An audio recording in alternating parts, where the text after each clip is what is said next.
And now I'd like to also recognize Barbara Brust and Consider the Homeless that she founded.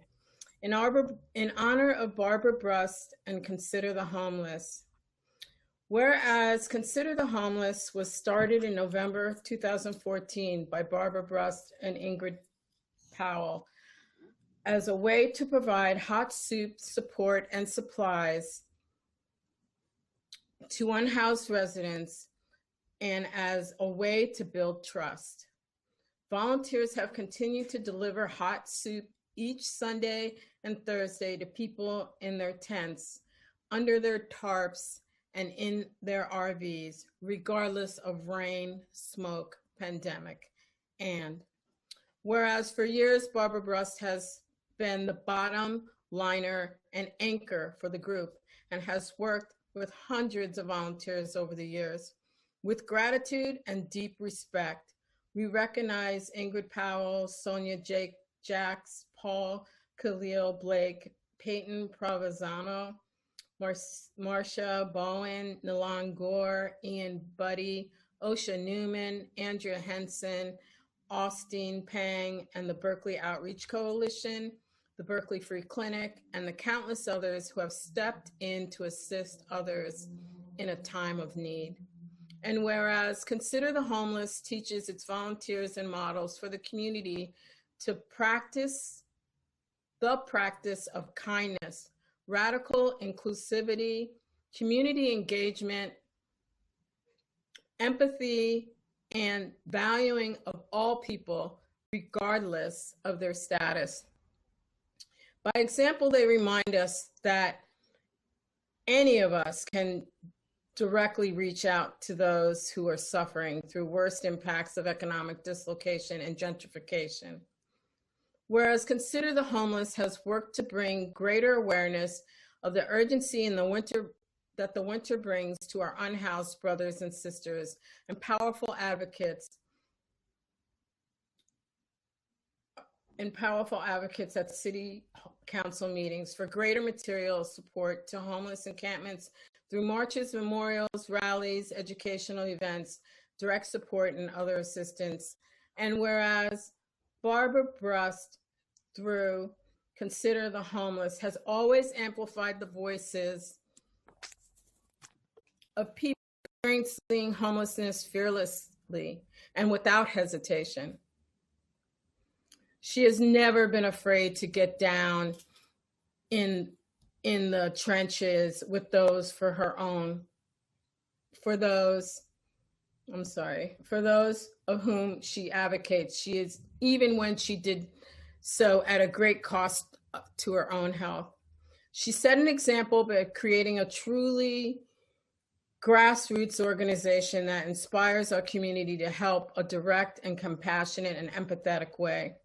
Barbara has also activated our search for equity and justice and keeps the voice of the homeless, unhoused people in the forefront of our deliberations.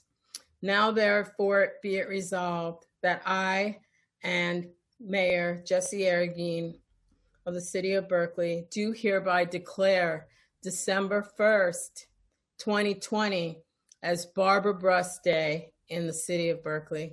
Congratulations, Barbara. And her soup, the soup that Consider the Homeless delivers on Sundays and Thursdays, is absolutely delicious, warms your heart and soul. Thank you, Barbara. Thank you, Barbara. And is she on? Yeah, Barbara should be a panelist. So Barbara, if you want to say a few brief comments, you should be able to unmute yourself. She might not want to. Or I'll unmute myself. What are you kidding me?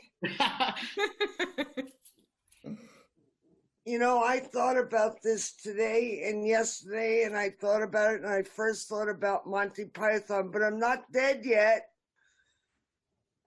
And what I also thought of is that the only thing I can do is try to channel Miss Ritchie and Margie. And I'll never forget what Miss Ritchie did during her proclamation. she'd choose you all a new one. And that's kind of what I'm going to do. I've been a thorn in your side, and I'm going to continue to be a thorn in your side as long as I can do it. I can't understand. And I wish you all would listen. I wish you all would learn. I wish you all would get your headset out of what your headset is in when you're making all these declarations. I wish you would put your headset into empathy and trying to think outside the box. I have yet to see people that I can really trust as much as I can trust you, Cheryl Devla. And I love you dearly. Thank you so much for being the one voice that we could count on, for being the one voice that we could bring our problems to. And you were always there to listen and do what you could in spite of the incredible misuse that people did of their time and abuse that they thrust upon you. And if I was in District 2, I would have been banging my pots up and down the street trying to get you. But I'm not in District 2, unfortunately. And unfortunately, my person just doesn't seem to want to get out of the box headset that most of you live in. Please, please consider the homeless. You are but this far away from it yourself any given day. You must know people that are out there, even if you don't know it. There are people that are going to be swarming all over our streets in a couple of months. They're already being evicted. What are we going to do then? Suddenly wake up and come up with multi-million-dollar solutions and have yet more studies? This is not the resolution. This is not the solution. The solution is gaining trust. The solution is giving it, pardon my French, a blank. Because it seems like sometimes not too many people really do give it. You know what I mean? Thank you so much, Cheryl. Thank you so much for all that you've done. And we're going to talk because the city's lost is considered the homeless gain. And you know what we're talking about. And that's all I can say right now because I get really easily winded. Thank you so much, Barbara. It's been a pleasure, and I love you too. Thank you so much, Barbara, and thank you for all that you've done for our unhoused community.